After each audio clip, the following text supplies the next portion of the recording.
Queridos irmãos, que a paz de Jesus e a ternura de Maria esteja convosco. Então, nesse 18º domingo do tempo comum, é nos apresentado um evangelho muito rico. O evangelho de Lucas, capítulo 12, versículo 13 a 21. Diz o evangelho: Naquele tempo, alguém do meio da multidão disse a Jesus: Mestre, dize a meu irmão que reparta a herança comigo. Jesus respondeu: Homem, quem me encarregou de julgar ou de dividir os vossos bens? E disse-lhes: Atenção, cuidado contra todo tipo de ganância, porque mesmo que alguém tenha muitas coisas, a vida de um homem não consiste na abundância de bens. E contou-lhes uma parábola. A terra de um homem rico deu uma grande colheita. Ele pensava consigo mesmo: o que vou fazer? Não tenho onde guardar a minha colheita. Então resolveu: já sei o que fazer. Vou derrubar meus celeiros e construir celeiros ainda maiores. Neles vou guardar todo o meu trigo, junto com os meus bens. Então poderei dizer a mim mesmo: meu caro, tu tens uma boa reserva para muitos anos. Descansa, come, bebe e aproveita. Mas Deus lhe disse: louco, ainda nesta noite pedirão de volta a tua vida. E para quem ficará o que tu acumulastes? Assim acontece com quem ajunta tesouros para si, mas não é rico diante de Deus. Esse evangelho que nós meditamos hoje, nós vamos meditar, é um evangelho muito rico, porque ele coloca em foco uma questão: como usar os bens. Os bens que são um dom que Deus nos dá para administrarmos bem. E nós podemos falar, mas o que os bens deste mundo, aquilo que nós temos, podem interferir na nossa vida espiritual? E a interferência é total. Porque os bens que são muito concretos, eles refletem na vida espiritual de modo também muito concreto.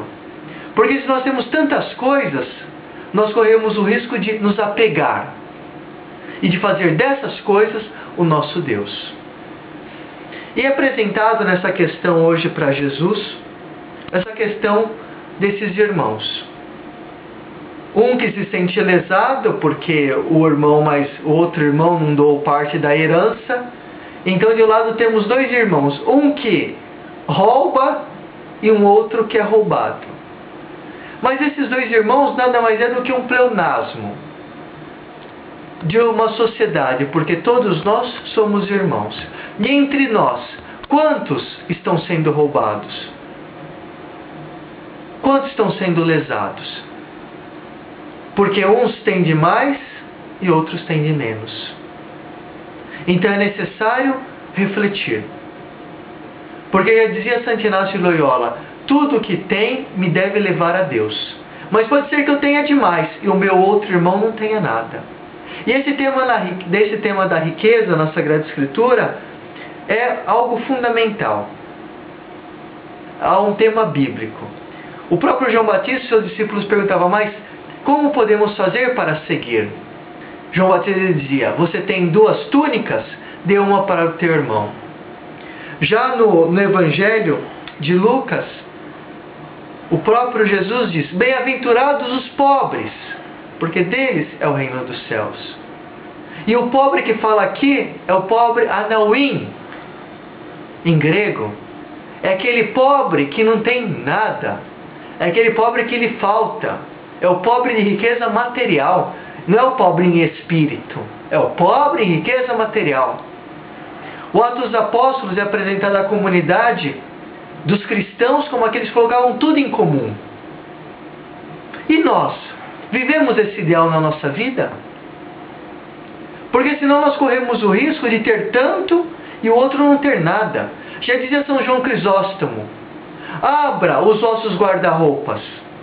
Aquilo que você tem, que você não usa, não é teu, não te pertence, é do teu irmão.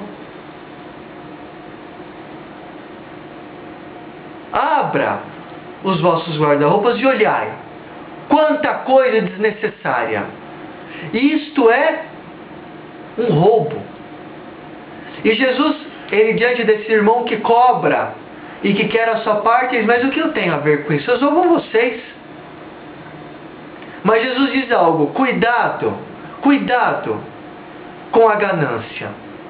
E essa palavra ganância, ela vem do hebraico, ela vem do grego, desculpa, é uma palavra grega, que significa pleonexia, que traduzindo diretamente do grego, significa ter mais do que o necessário. Ser ganancioso não é desejar ter mais coisa, é ter mais que o necessário é já ter mais do que o necessário, aquilo que eu não necessito. E Jesus diz, cuidado com a pleonexia, cuidado em ter coisas mais do que o necessário. E quantas coisas temos mais do que o necessário? Quanta coisa!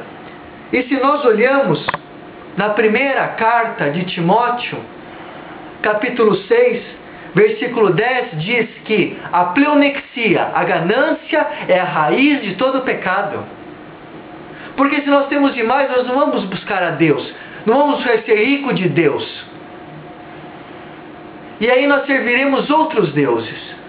E Efésios capítulo 5, versículo 5 diz que a pleonexia é idolatria, que a ganância é idolatria. Ou seja, se nós somos gananciosos, temos mais que o necessário, nós somos idólatras. Porque colocamos a nossa força não no Senhor, mas nas coisas, no nosso ter, no nosso dinheiro, na nossa conta do banco. Quantas pessoas que vivem doentes, que fazem cálculos para ver daqui 20 anos quanto vai deixar para os filhos. Pessoas doentes colocam o seu Deus é o banco, a riqueza, não é o Deus do Senhor. E o pior quando isso entra na igreja, onde padres, bispos só querem dinheiro, roubar o dinheiro do povo, roubar o dinheiro da igreja. E o pior é aqueles que, em nome de Deus, fazem a conta do banco enorme, com shows, com música, e roubam o dinheiro do povo, que cobram um show 100 mil reais, 200 mil reais, 80 mil reais. Enquanto um pai de família, para ganhar 100 mil reais, precisa trabalhar 15 anos, 20 anos. E morre de fome. Isto é pleonexia. Isto é idolatria. Isto é a ganância. Ter mais do que o necessário. Nós devemos ter uma vida pobre, despojada. E que vergonha é muitos homens da igreja que vivem nesse luxo e não vivem a vida evangélica. E essa maldita teologia da libertação que fala só de o pecado é social, o pecado é da estrutura. E se esquece que o pecado é o meu pecado. O povo passa fome não porque a culpa é da estrutura da sociedade, é por minha culpa, porque eu não divido o que eu tenho com meu irmão.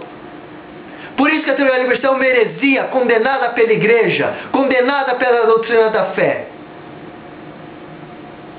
Porque o pecado é meu. Não é social, não é estrutural, é meu. E o meu pecado interfere na estrutura social. É diferente, mas o pecado é meu.